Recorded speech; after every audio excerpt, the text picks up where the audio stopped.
particularly the women in the room. I know there are lots of men, it's great to see you, but I want to say thank you particularly to the women in the room, because I know from being at many events like this and meeting lots of wonderful women like you that you are all juggling parenting and grandparenting and working to be here. Already today you've packed lunches and you've breastfed and you've dropped kids off at school, and you might have done yoga, or perhaps you went for a bit of a power walk around in the sun.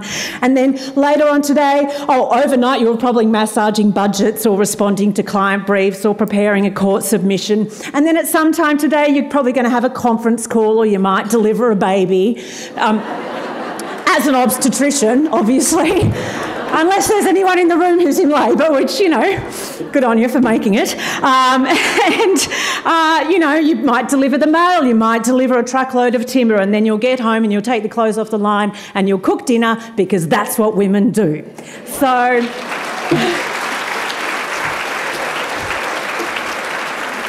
I really do appreciate that you've made the time to be here. You are all empowered. You are. And I say that because I think the word empowered and the notion of empowerment is something we're far more willing to attribute to someone else than ourselves. I think as women, we're very bad at recognising our own strengths and giving ourselves the credit that we deserve for the empowerment that we step into every single day. But I think it's crucial that we do.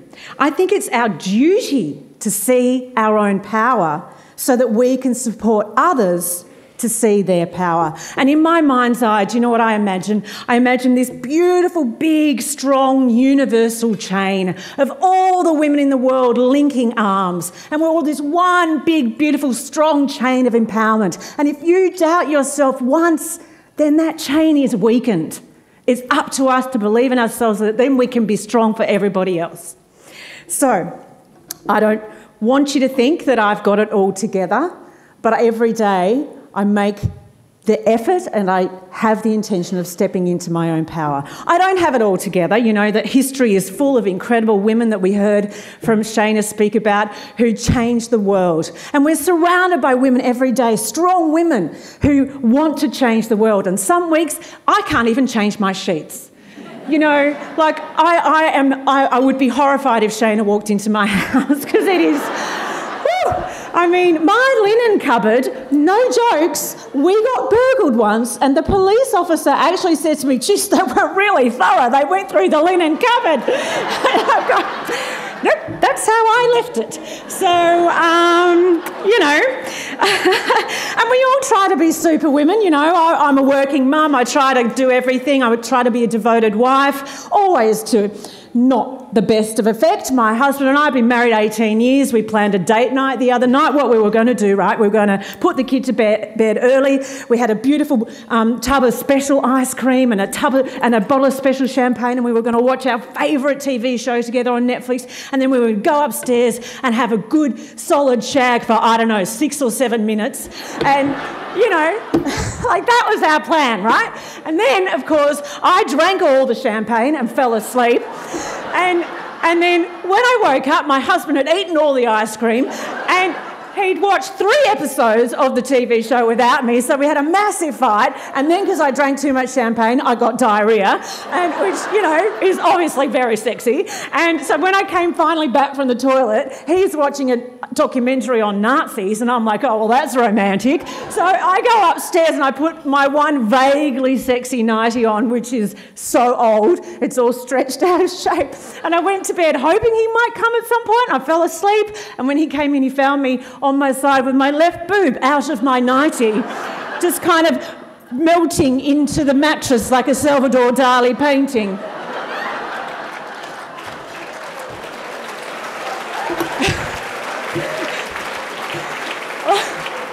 Life's about up and downs, you know, and it was more down than up for my husband that night. But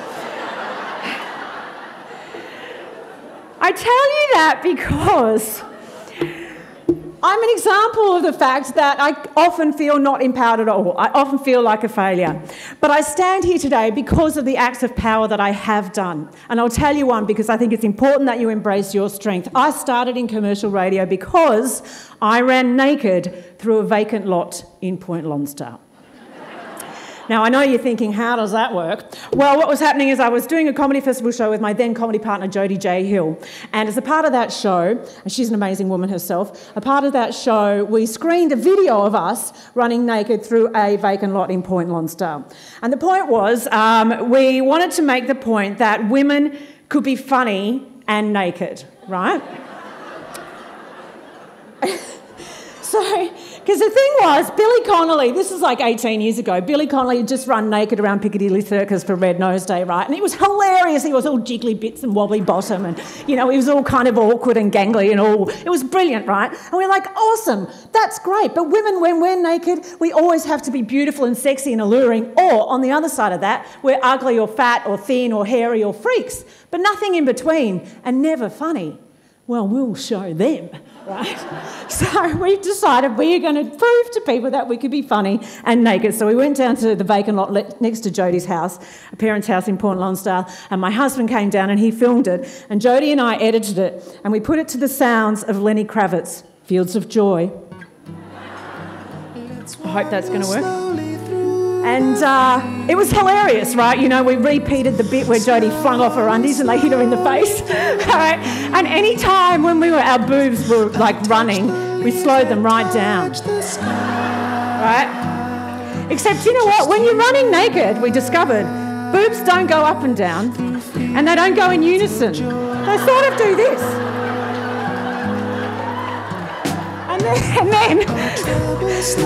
And if you're going over prickles in bare feet, they kind of do that, right?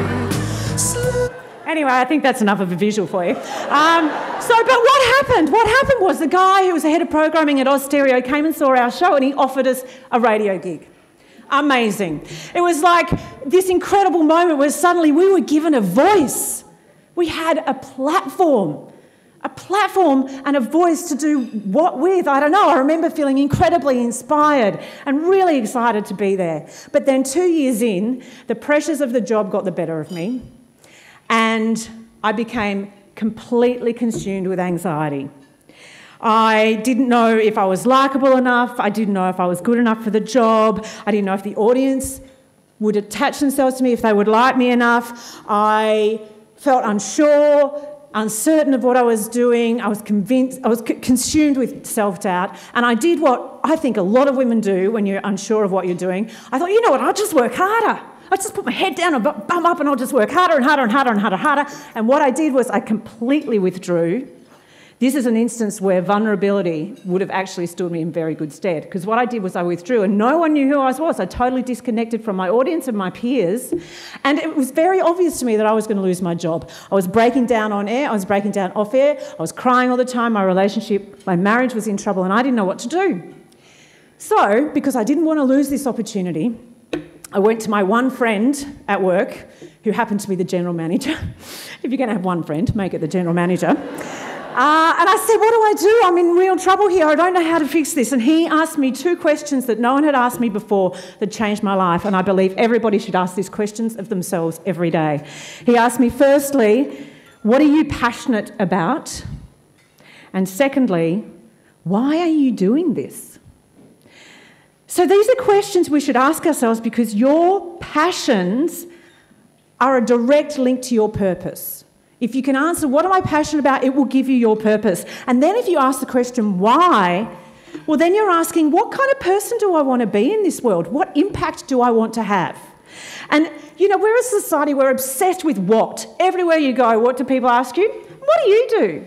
What do you do? It's the number one question people ask. And you know what? That means that we end up defining ourselves by what we do. Oh, I'm a surgeon, I'm a lawyer, I'm a lollipop lady, I'm a mum, whatever it might be. That's what we say. But the real question we should be asking is why? Because if you answer the question what you're passionate about and why you're doing it, then what you're doing is finding a key to your empowerment. It doesn't matter what your passion is. Doesn't matter why you're doing it, but it is your motivator that gives you the thicker skin, gives you the resilience, the stamina, the reason to keep going. And if you know your why, then you are stepping into your empowerment every single day.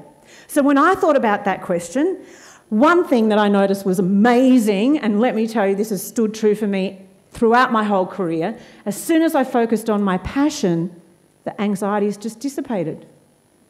Passion counteracts anxiety. Every time I'm in a position, and let me tell you, and I'm sure Shane is the same, in our industry, you're constantly being tested. You're going live on television in a job that maybe you don't feel comfortable in, or you're presenting somewhere, or you're meeting someone and you think, oh, I don't know if I'm right for this, and the negative self-talk gets in your head. And, we've all got that, whether it's, I look terrible in this, or people think I'm an idiot, or no one likes me, or for me, my frequent negative self-talk is, I am not enough. I'm not enough for this. I'm not big enough. I'm not good enough. As soon as I focus on my passion, hang on, why am I here? Well, that just absolutely counteracts every anxiety that I have. So I thought about it and I thought, okay, well, firstly, I'm the daughter of a single mother. I have two sisters, my grandmother and my nana were very impactful on my life and sort of shaped who I was. And now I have a daughter. So I realised that women are very, very important to me. And I have a voice on a commercial radio station. Do you know how rare that is? As a woman, last year in the breakfast market in Australia, male presented outnumbered women by 73% to 23%. No one ever sort of holds them accountable for that, by the way, which enrages me, but anyway, whatever, I got sacked. By the way, Gold has no women on air at all anymore, so it doesn't pay to have an opinion. So I thought to myself, that is my passion and that's my purpose. So I'm going to bolster women every chance I get, and I'm going to share when I am vulnerable, and I'm going to share my struggles with body image and being a woman and everything that we face as women, and I hope that that's going to make a difference to the women and girls that are listening to me. That has become my passion and my purpose. But then you've got to think about the why. Well, it's not just because gender equality obviously is the just and right thing. For me, at the heart of it is compassion. I'm driven at every level in every interaction by compassion between each of us and towards ourselves. And gender inequality stomps all over compassion. Without compassion, there's no hope. So for me, being a voice for women is about spreading compassion and hope. So I want you to think about, what's your purpose? What are you passionate about? Because if you do everything in your purpose, then you're going to be the strongest version of yourself and you'll be keeping the chain of empowerment strong. So, and the other exciting thing about purpose, right, is that it covers everything. You're all covered. Once you've got your purpose sorted and your passion, it's your safety net, an inspiration, a motivator, a roadmap. Now, I'm not going to suggest that I've got it all sorted still. As I said, I had my job ripped away from me last year and it was utterly devastating. And let me tell you, like most people who lose their jobs that they love, I spiralled, I woke up in the middle of the night frequently just consumed with anxiety. Am I going to lose my house? Oh, nobody likes me. I'd cry because, I'm hopeless. I'm never going to get another job. And I had a really bad hair dye job at the time, so my hair was falling out. So I'm like, oh my God, now I'm going to be bald as well. And on top, how much ice cream can one woman eat in one day? And the only good thing about the moments when I was eating ice cream was because I wasn't shoving alcohol down my throat, because let me tell you, I gave that a good nudge. I knew I was drinking too much when I was walking my daughter home from school. And I passed a guy in the street and he said, "G'day, Joe." And I said, "Oh, hey." And my daughter said, "Who's that?" I've gone, "He works in the bottle shop." We're very close. We're very close. But what I did, thankfully, I had written down my purpose. I had it there on my notice board. In fact, I'd given myself a little hashtag. My hashtag for myself is #HopeMessenger. And that's what I'm doing every day. I go out as a hope messenger, just sharing that with the world. And I saw that one day and I thought, what the hell is wrong with you? For God's sake, be your own inspiration. You talk about this all the time. Look at your purpose. And suddenly, negative self-talk gone. Suddenly, positive self-talk with me. I'm doing this for a reason. I am full of joy. I'm not that miserable sod sitting on the couch eating ice cream, although I do love ice cream when my husband's not eating it away from me. So I'm not going to pretend it doesn't take courage. You know, I think about the person that I was when Jodie and I ran naked through that vacant block in Point Lonsdale, and I remember how outrageous and loud and bold we were, and I remember how we were fearless and unapologetic, and because of that, we were handed a platform and a voice.